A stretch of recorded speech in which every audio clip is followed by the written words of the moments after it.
প্রথমে আসামে করেছিল।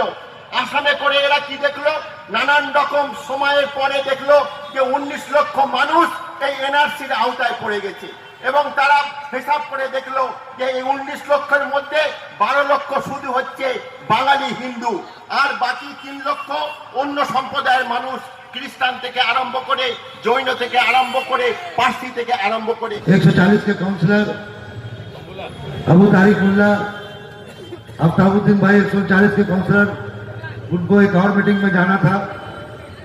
तैयब भाई, शकील भाई, तबस्सुम भाई, शाहिद भाई, मोहम्मद सदुद्दीन, मुन्ना भाई, हरिमोहन, शाहिद भाई, सरजू भाई, दारा भाई, स्टेज पे जितने भी लोग हैं और खासकर आप लोग जो आज एनआरसी और सीएबी के खिलाफ आज जो हम लोगों ने ये मीटिंग बुलाया, आप लोग इतनी तादाद में शामिल हुए, मैं आप तमाम लोगों का शुक्रिया अदा करता हूँ।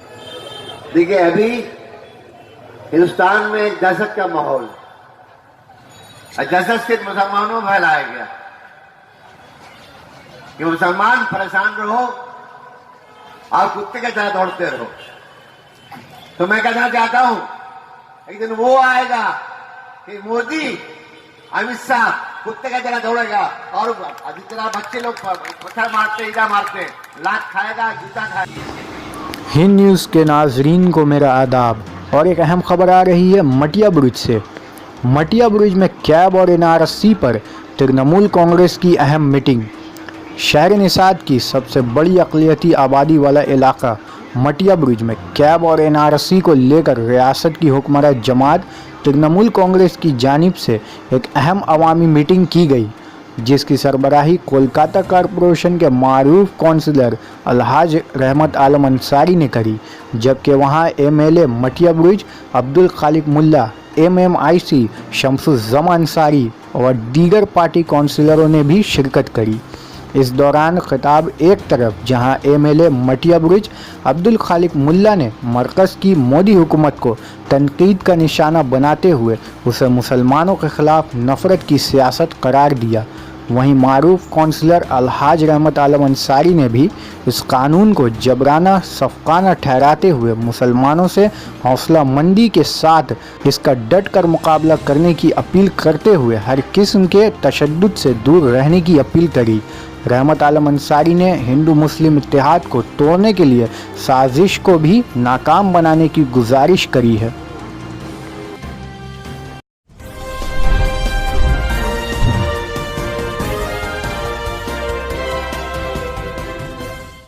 আসামে করেছিল। আসামে করে এরা কি দেখলো, নানান রকম সময়ের পরে দেখলো যে 19 লক্ষ মানুষ এই এনআরসির আওতায় পড়ে গেছে এবং তারা হিসাব করে দেখলো যে এই 19 লক্ষের মধ্যে 12 লক্ষ শুধু হচ্ছে বাঙালি হিন্দু, আর বাকি 3 লক্ষ অন্য সম্প্রদায়ের মানুষ, খ্রিস্টান থেকে আরম্ভ করে, জৈন থেকে আরম্ভ করে, পার্সি থেকে আরম্ভ করে, মাত্র 2 থেকে 3 লক্ষ মানুষ যারা মুসলমান মাত্র এই এনআরসির আওতায় পড়ে গিয়েছিল। তখন এই অমিত শাহ দেখলো যদি আমি এনআরসি করি তাহলে কিন্তু বেশিরভাগ হিন্দুরা এই এনআরসির আওতায় পড়বে, মুসলমানরা এনআরসির আওতায় পড়বে না। কারণ আমি এখানে দাঁড়িয়ে আমি বলে যেতে পারি যে পাকিস্তান আর বাংলাদেশ, আমরা সবাই জানি যে বাংলাদেশের লাগোয়া যে সমস্ত রাজ্যগুলো আছে, আসাম থেকে আরম্ভ করে, পশ্চিম বাংলা থেকে আরম্ভ করে, ত্রিপুরা থেকে আরম্ভ করে, বাংলাদেশ থেকে মুসলমানরা কিন্তু ভাই রিফিউজি হয়ে ভারতবর্ষে আসেনি। বাংলাদেশ থেকে যদি কেউ রিফিউজি হয়ে এসে থাকে তাহলে হিন্দু বাঙালিরা এসছে ভাই, মুসলমানরা কিন্তু আসেনি। কিন্তু অমিত শাহ আর নরেন্দ্র মোদীর ধারণা আছে যে পাকিস্তান আর বাংলাদেশ থেকে লক্ষ লক্ষ বাঙালি মুসলমানরা হিন্দুস্তানে চলে এসছে। আমি তো বুঝতে পারি না ভাই, যখন পাকিস্তান একটা মুসলিম রাষ্ট্র, যখন বাংলাদেশ একটা মুসলিম রাষ্ট্র, তাহলে সেই মুসলিম রাষ্ট্র থেকে মুসলমানরা কেন এখানে ইন্ডিয়াতে আসবে ভাই? এটা তো আমি বুঝতে পারি না ভাই। আমি দায়িত্ব নিয়ে বলতে পারি, আমাদের এই যে মেটিয়া বুরুজ মহেশতলা অঞ্চলে আপনারা নিজেরা খোঁজ নিয়ে দেখুন যে বাংলাদেশের কটা বাঙাল আপনাদের মধ্যে আছে।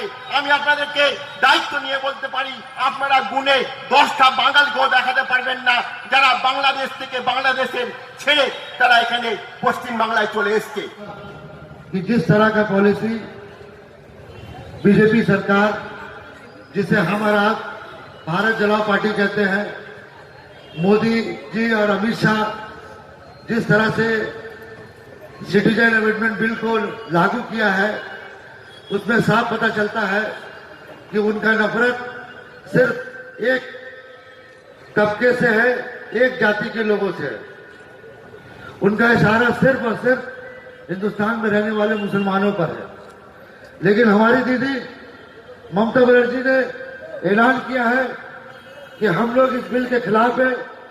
हमारे एमपी अभिषेक बनर्जी ने भी कहा कि हम लोग एनआरसी और सीएबी के खिलाफ है। उन्होंने पार्लियामेंट हाउस में भी कहा कि हम इस बिल का समर्थन नहीं करते। पश्चिम बंगाल में नहीं, पूरे हिंदुस्तान में हम लोग इसका आंदोलन करेंगे, उन्होंने क्लियर कह दिया।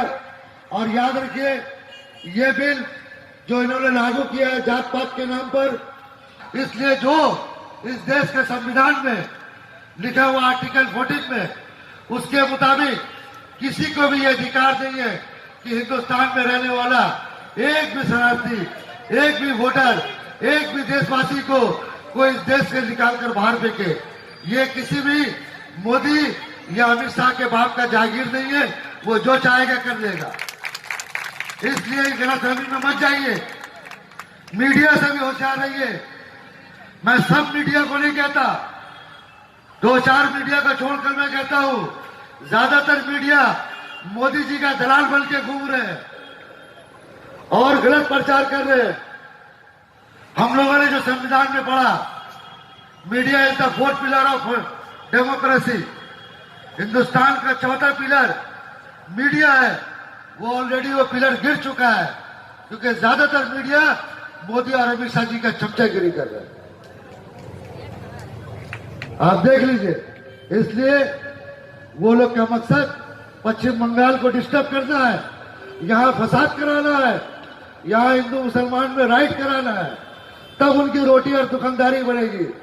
लेकिन याद रखिए, जब तक हमारी दीदी ममता बनर्जी और हमारे एमपी श्री अभिषेक बनर्जी जब तक पश्चिम बंगाल में है और हमारी सरकार तृणमूल कांग्रेस, हम लोगों की गवर्नमेंट और हमारे चीफ मिनिस्टर ने ऐलान कर दिया है कि बीजेपी का कोई भी मकसद पश्चिम बंगाल में हम लोग कामयाब होने नहीं देंगे। आप देखिएगा, कहीं भी कुछ होगा, नाम एमएलए का आएगा, काउंसलर का आएगा, एमआईसी का आएगा, कोई पत्ताखोर चोर चट्टा भी बनेगा तो हम लोगों का नाम ये लोग देंगे। इनका मकसद सिर्फ और सिर्फ फूट डालो और हुकूमत करो। हम लोगों को बहुत ही अक्लमंदी से और सियासी तरीके से अपने ये प्रोटेस्ट को, इस आंदोलन को आगे बढ़ाना है। देखिए, अभी हिंदुस्तान में एक दहशत का माहौल, दहशत सिर्फ मुसलमानों में फैलाया गया कि मुसलमान परेशान रहो और कुत्ते के तरह दौड़ते रहो। तो मैं कहना चाहता हूं, एक दिन वो आएगा कि मोदी अमित शाह कुत्ते का तरह दौड़ेगा और जितना बच्चे लोग पत्थर मारते, ईटा मारते, लात खाएगा, जूता खाएगा, हिंदुस्तान से जाएगा। वाह, क्या बात है भैया। ये 2 आदमी, एक पतलू, एक बड़ा मोटू, एक कार्टून चलता है पतलू और मोटू। ये समझ लिया भाई, कार्टून चल रहा है, ये पतलू मोटू का। जिस दिन कार्टून खत्म होगा तो बीजेपी हुकूमत भी खत्म हो जाएगा। कल ही एक यहाँ मोदी मंदिर का घाट में गए थे, मुंह का बल गिर गए, अल्लाह बचा दिया। मर गया होता कि मेरा खत्म हो गया होता। ये क्या कीजिएगा, शैतान है, शैतान को जल्दी मौत भी नहीं आता। शैतान का काम है परेशान करना, परेशान कर रहा है, कर। हम लोग भी बैठे हुए अल्लाह हमारे साबिर, सर्व करने वालों के साथ अल्लाह है। क्या है? अभी पार्लियामेंट में पास हुआ क्या? CAB, citizen amendment bill. NRC पास नहीं हुआ अभी, एनआरसी सिर्फ असम में हुआ था, अभी पूरे हिंदुस्तान में नाफिज नहीं हुआ एनआरसी। लेकिन ये शुरुआत हुआ है। सिटीजन अमेंडमेंट बिल के बाद आप एनआरसी लाएगा और उन लोगों का प्लान है 2024 के अंदर, पार्लियामेंट इलेक्शन का पहले 2025 का, 2024 का इलेक्शन का पहले हम लोग एनआरसी को लागू कर दें। ये एनआरसी क्या है? आसाम में पहले एनआरसी रहा, उसके 12 लाख हिंदू भाइयों को जो है माने जो है गर्भवती करा दे दिया, 5 लाख जो है आपके मुसलमान भाइयों का नाम उसमें घुसा दिया। आप बताइए इतनी बड़ी हिंदुस्तान की ट्रेजेडी है। फखरुद्दीन अली अहमद का खानदान जो प्रेसिडेंट ऑफ इंडिया था, तो खानदान के नाम के लोगों का नाम भी एनआरसी में ढुका दिया। बताइए आप, प्रेसिडेंट ऑफ इंडिया का खानदान का आदमी का नाम एनआरसी में ढुका दिया। ये बीजेपी फिरका प्रेस पार्टी ये कुछ भी कर सकता है।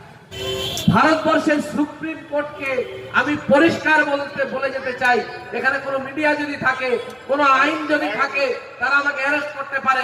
পশ্চিম বাংলার ভারতবর্ষের সুপ্রিম কোর্টকে মোদী সরকার কিনে নিয়েছিল।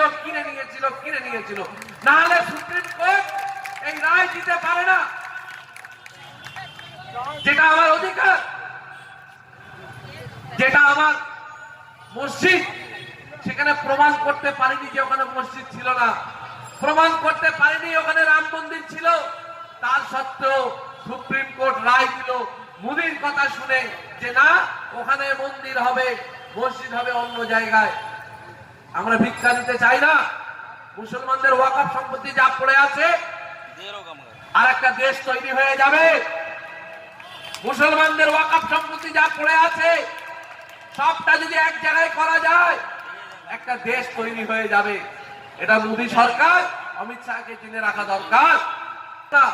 কোন জায়গায় কিন্তু ভারতবর্ষের কোন জায়গায় কোন মুসলমান প্রতিবাদ করতে নামেনি। ভারতবর্ষের মুসলমান শুধু নয়, ভারতবর্ষের মানুষ বুঝে গিয়েছিল, কোন হিন্দু ভাইরাও নামেনি, যে বুঝে গিয়েছিল যে এই ভারতবর্ষের বুকে একটা সাম্প্রদায়িক দাঙ্গা বাঁধাবার চক্রান্ত মোদী করে ফেলেছে।